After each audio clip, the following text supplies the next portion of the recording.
they're in Libya, parts of Egypt. Where are they going to go next? Europe or Israel? Well, ISIS wants a caliphate state. They want one state under Sharia law, ruled by them, okay, that can rival the United States, Russia. I almost hate to say this, but if ISIS gets big enough and is a big enough threat to Europe, I think you would see, almost like in World War II, a joining of the United States and Russia to fight a common enemy, which would be ISIS. Yeah. There's a lot of Muslims in Russia also. They may have a tough decision. Yeah. And then, of course, you've got that beautiful peace agreement in the Ukraine, which I don't think held for a minute. Well, personally, I don't know why anybody would want to be president with all of these headaches. I don't know how you can get a decent night's sleep. Yeah. Because no matter what you do, it offends somebody. Did you see the latest polls at CNN? No. So it said 48% of the people now, up from 43 in November, wouldn't mind having boots in the ground. 58% of the people don't approve of the way he's handling the situation, Obama. 60% don't approve the way he's handling the cyber situation. Well, I think he's more concerned now with these last 2 years, or at least with the coming year, of making sure that a Democrat succeeds him in the White House. Well, right now he's not very popular among the Democrats. Well, I think Hillary would be more effective now, because Hillary, having traveled to all of these places, okay, now true, she was traveling with the support or as a representative of the American government than Barack Obama, but I think she has more experience being the First Lady, okay, seeing what went on during the 8 years of her husband's presidency. So, when you look at the Republican side, it seems like every time they turn around, they're putting their foot in their mouth. They're being asked a question. Who is it? Scott Walker was asked a question about how old the Earth was, and do you believe in Darwin's theory of evolution? And he said, well, that's really not a political question. He dodged the issue. I like that answer. Why? Because I don't think religion should be mixed with politics. Well, you're right, but this is what people want to know. And he only said that because he's afraid to give an answer. Because ecumenical Christians and the right believe, like Sarah Palin and Mike Huckabee, that the earth is only 6,000 years old, because the Bible can trace the earth back 6,000 years. Okay? So they don't want to answer questions like that, because it's contrary to what they teach in Sunday school, that God created the earth in 6 days, okay?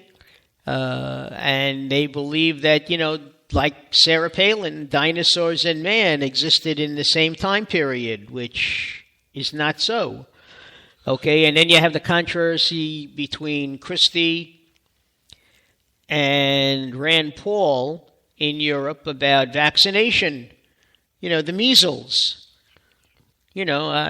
I honestly don't know what to say. Your kids were vaccinated. My kids were vaccinated. I was vaccinated. You were vaccinated. And look at us all. We're all crazy. Well,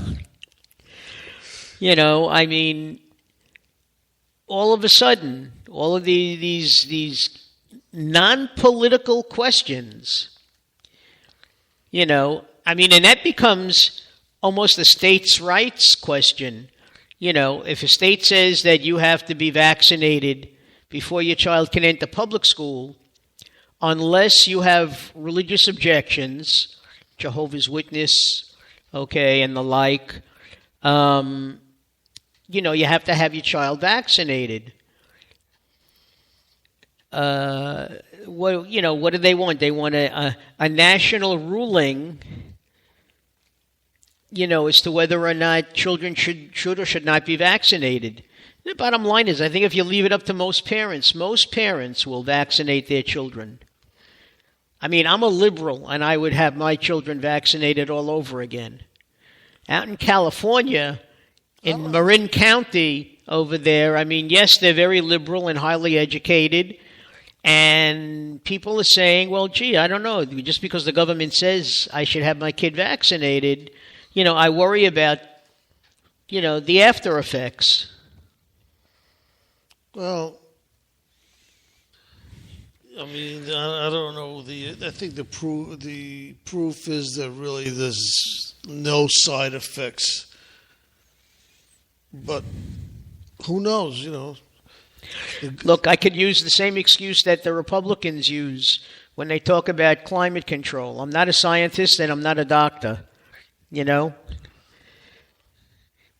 But most, if not all, doctors have their children vaccinated. Okay. Yeah. But again, the government. Who knows what studies they're hiding about all this stuff?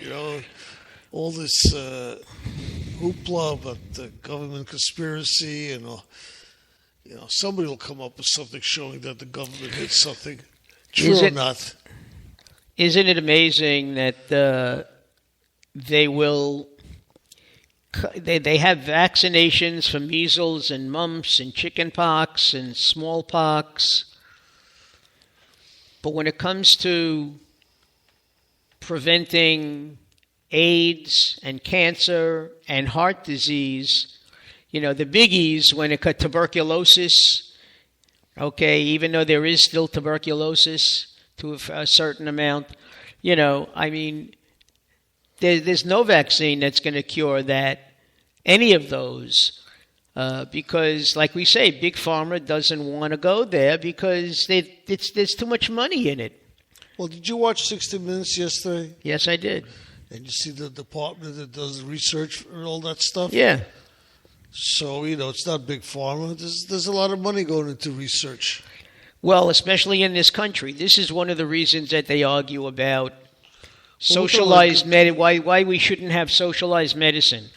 They say that, Europeans and Canadians, they enjoy having their socialized medicine, but God forbid if they get very sick, they want to come here. Why do they want to come here? Because this country is where all the research is going on. And how many people that leave the United States and go down to South America to Mexico. Get treatments, not because just a course, because they do experimental stuff that the U.S. won't do. Well, they do stuff down there that's working that this country will not. They wouldn't approve it for a certain number of years yet. Exactly. So let's not. It doesn't. So it doesn't. And people are saying the bottom line is, it's my life. Yeah. So if I want to take the chance and go down there and try it, what's going to happen? Like my father used to tell me when I used to visit him upstate in a nursing home, and we'd go out for lunch or dinner, and we'd come back and we'd go to Dunkin' Donuts, and I'd have a cup of coffee, get him a cup of coffee, and he would say, "Mark, get me two of those, jelly donut and a French cruller." And I would say, "Dad, you can't have it. You're a diabetic." And his line to me would be, "So I'll die a week early." Well, the bottom line is, if it's your body, think about it. If you know that you're on your way out anyway, and you have the money and the wherewithal to go to Mexico and be treated, if it cuts your life short by a month, at least you tried to do something instead of just sitting around and popping a pill that's not doing any good. Or when they tell you it's incurable. Yeah. And there is somebody who says, we can help you possibly. If you have the money, you go and shoot for it. Now, when they're just a point of reference, when they were sending all these troops to and different doctors, to help Ebola patients in Africa, do you know who was a big contributor of medical doctors? Other than the United States? Yep. Cuba. They sent lots of doctors there and stuff to help. Well, you had first of all, you had Doctors Without Borders there. Yeah. They practically are there all year round in different shifts, 4-month shifts. I think they go, but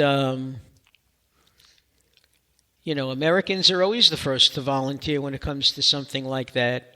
Well, like I said, they said the Cubans were very much enforced. They were doctors, and supposedly their doctors are very well trained, educated. Well, I remember. Were we with you? I don't know. We went the one time we went to the Dominican Republic. I had pneumonia and a few other things wrong with me. And I was in terrible pain, okay? And the doctor in the hotel happened to be a woman, a female doctor who studied in New York.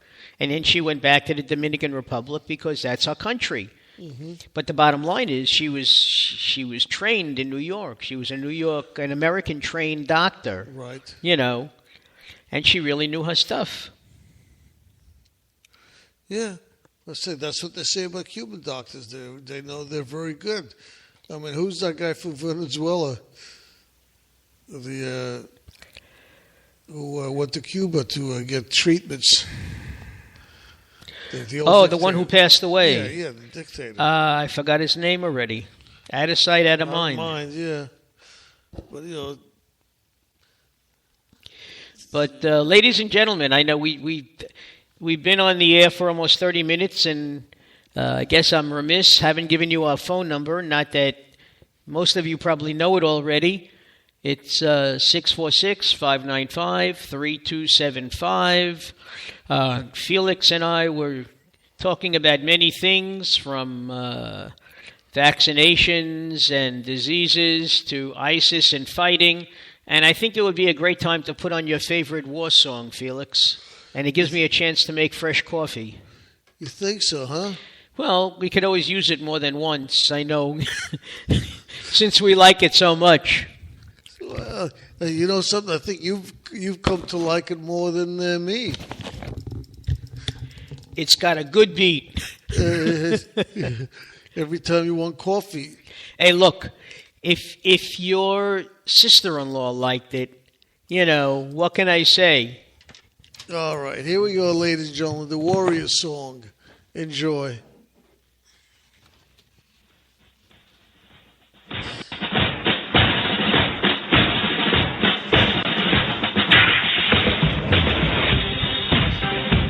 Yeah.